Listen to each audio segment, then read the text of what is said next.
federal funding freeze and the U.S. aid and everything. And I think a really overlooked thing is that which you were hitting on perfectly. I thought that was that they're targeting the NGOs in large part with this federal funding freeze, and I think a lot of people are overlooking that, and the media is trying to cast the narrative that they're going after Social Security and anything like that. So, can you expand on that? And you did a great job isolating the point of how NGOs basically act as unofficial government officials. Like the way that the reason they'll have like contractors go overseas and fight wars for us, like in addition to our actual soldiers, is because they could do things that the government cannot do. So, would you say that's accurate?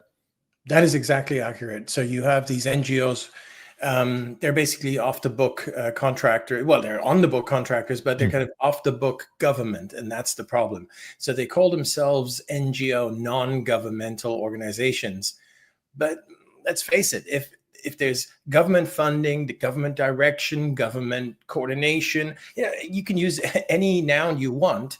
If there's any link whatsoever, well, then it's not NGO because, well, it's GO, right? It's not Right. none. So that's the truth of it. And all of these NGOs are all government funded. That's another truth about it. And if what are non-NGOs? Well, I guess there might be some private groups. They exist and they're free to do whatever they want. But we're talking about government-funded organizations. And again, that's a mislabel. I don't even know of any NGO that is actually an NGO. I think they're all GOs. But what Absolutely. if they're tied to government, if government funds them, if government is instructing them or coordinating with them or any number of things. We've got one example here where a guy in USAID, he helped establish an NGO and he helped fund it lavishly. And then he quit USAID and then he became the CEO of that NGO. I mean, you couldn't find anything that's sort of, and by the way, that had to do with the Wuhan lab. I mean, that's a story sort of all upon itself, but really, that's the essence of the problem. And for all the media and the Democrats and whatever to be so upset now that their, cherished NGOs aren't being funded anymore. Well, sorry, this is government, and the government decides what it wants to fund or what it doesn't want to fund. If you are the elected president, then you get to decide these things. That's how the executive works. So, this is horrible. The sort of the pushback, and there's no basis for it. But of course, they'll try, and they've already found courts. They found courts in Rhode Island, and usually it's somewhere in Hawaii. They found one in Rhode Island. They found one up in Seattle. So they're doing their thing to try and slow this down. But ultimately, I don't think they can, because really, President Trump decides if he wants to fund these things or not, unless, if Congress specifically said this much money goes to this group for this purpose, which it rarely does. I mean, usually it's these sort of broader things. And then, well, at that point, the executive decides. So unless it's one of those deals where it's very, very, the law is really, really specific, I don't think they're going to get away with it. Oh, good. So what, they're going to end up appealing it, you think? Oh, for sure. This is going to go on for a while, but I don't think they're going to win in the end. And certainly, as these cases go up into the Supreme Court, I don't see they're going to win.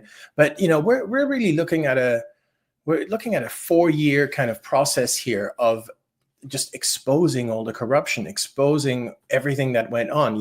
The podcast you mentioned, that was a few days ago. That was even before we got into the sort of the whole USAID and so on. I mean, we were talking about it, but it wasn't as focused as it is, say, today, where it's really about that. And Elon Musk, of course, did his own podcast on it, where he just described how completely corrupt that whole thing is.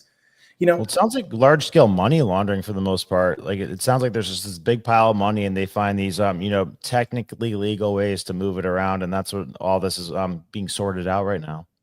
Well, I mean, we can put some flesh on the bones of what I mentioned earlier. So there was a high-ranking, and this is all, you can look it all up and so on. This is all, and I've also got it on my X account and so on. We're talking about this.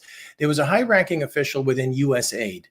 So they're doing humanitarian aid and, this kind of stuff that the media and the Democrats will tell you. Well, his name is Dennis Carroll. So what did he do? He set up something that was called the Global Virome Project. And it's just one of those grifts where, they go virus hunting or pandemic prevention. That's just a giant grift. There's no way you can prevent a natural pandemic, because there are millions and billions of viruses out there, and they can mutate in millions and billions of ways. And there's just simply no way of predicting what's going to happen. The whole thing was a grift from the start. And in fact, when you look at some of the stuff that was written about this before COVID, people were saying that the whole thing is a grift. So anyway, this guy helped set up this grift called Global Virome Project. It was lavishly funded by USAID while this Dennis Carroll guy was there.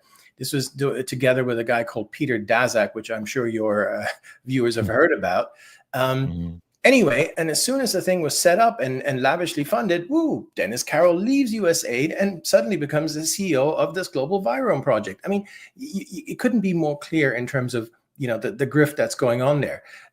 You got all this money going into Ukraine, hundreds of billions. Yep. And suddenly we got Zelensky saying, well, he doesn't know where the money is.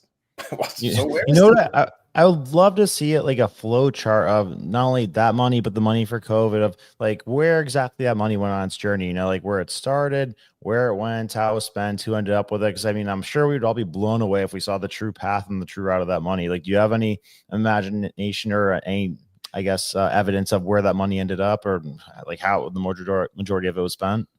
Well, ever since the Ukraine war, the 2022 war, it's been really, the whole thing is really shrouded in mystery. They just put a big lid on it. But we do know from before, and there's some absolutely incredible stories. I mean, incredible as in incredibly bad. So for instance, USAID, the same group we're talking about here, they were in cahoots with a company called Burisma. Yep, of course. Burisma, of course, is the corrupt energy company that was paying Hunter Biden. What's USAID doing with Burisma in Ukraine? There was a project to do with pipelines, and then there was another project to do with they were staging events together, and so on and so forth. Sounds very, very murky to me. And so we know these things happen because we found some emails where USAID is discussing their cooperation with Burisma. I mean, incredible, isn't it? Oh, it is. So what's up with the explosion in NGOs like over the last 70 years or so? Because here, I'll share this chart here quick. I mean, it's just went crazy since the end of World War II. And I asked that kind of rhetorically because I know like everything got out of control after World War II. Like we had to find ways to spend money and whatnot. But like, you see this chart here and it just gets out of control. Like, I mean, out like after World War II, but then it really gets out of control in the 90s. I mean, and then I really think these things control the world to a degree, because I know that like places like the WEF or the UN, they kind of get their marching orders from NGOs, and then NGOs get their marching orders from anonymous donors who are normally the richest people in the world. So it's like a kind of like they're pretty high up there in the pecking order in terms of how things get decided. I mean, I think a number of things come together. I mean, on the one hand, I don't want to lose sight of this. There's a lot of people saying these NGOs are cover groups for the CIA. And in many cases, that is true. Or they're saying these NGOs are pushing government policy off the books. And again, that is true in many cases. So for instance, when you look at the migrant caravans, I mean, this is something that's been bugging me long before, it became a big kind of topic in the news, that people don't just get up one morning and walk 3,000 miles to the US border. That just doesn't happen.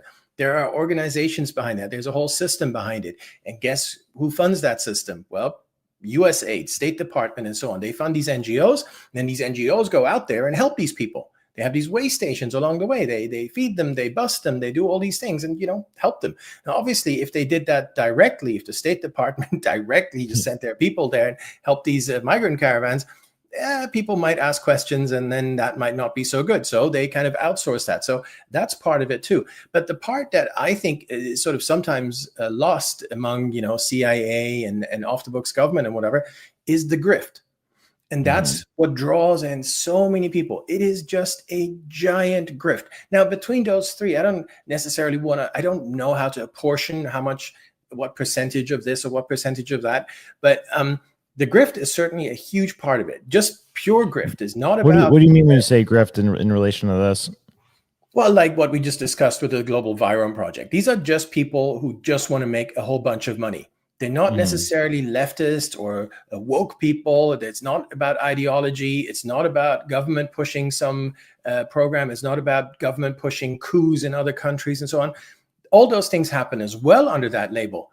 But I just think sometimes what gets lost is that there are a lot of people involved in these NGOs, both just the NGOs, just private people who just rake in the money. I mean, you should look at some of these salaries they pay themselves. That guy we mentioned earlier, Peter Daszak, he was paying himself like $500,000 for a supposed NGO.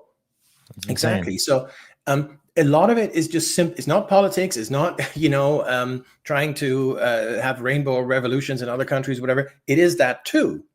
They're used for these purposes as well. For instance, in Ukraine and back in 2014, that's another big one, talking about US aid, which I think here in the next few days will be talked about more, the role they played in that. But again, I think all of those things are true and all of those things are happening, but it's also just about grift, just pure kind of human greed. And so many people, you're asking, why are there so many? Well, because it became a giant gravy train.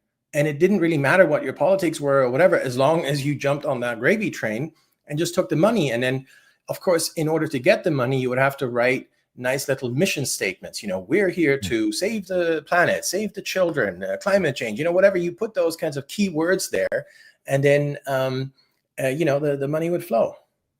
Yeah, and I would even go a step further than the 2014 Ukraine thing. I think Syria, that was in large part, even the Arab Spring revolutions, like that was all driven by NGOs. Like, NGOs were literally there training people in the Middle East how to use social media to start uprisings, training them on how to protest, training them on what to say, and they're recording each other doing it. It's almost like a movie set or something they're creating there. And then same thing with when Putin had that brief time when he wasn't president, they the NGOs were like starting protests and paying people to protest in Russia, saying that they wanted to overthrow the government.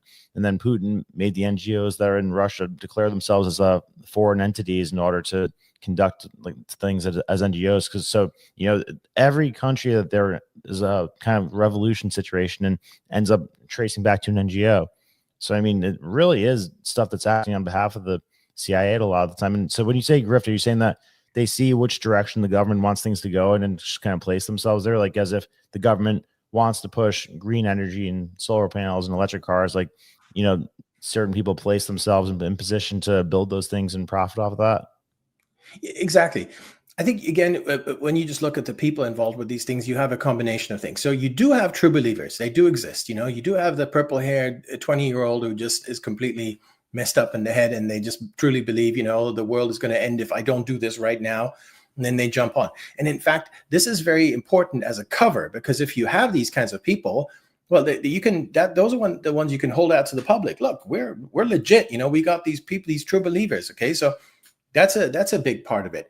Another big part of it is, of course, the sort of the undercover work, the IC work, all that kind of stuff. The people who control the directions because of political outcomes or rainbow revolutions, whatever it is. And then thirdly, I think you have the grifters. They'll just go with wherever the wind blows from, and they'll just say whatever they need to say to cash in. If you enjoyed the short clip, click right here to watch the full episode, and remember to subscribe to the channel. God bless.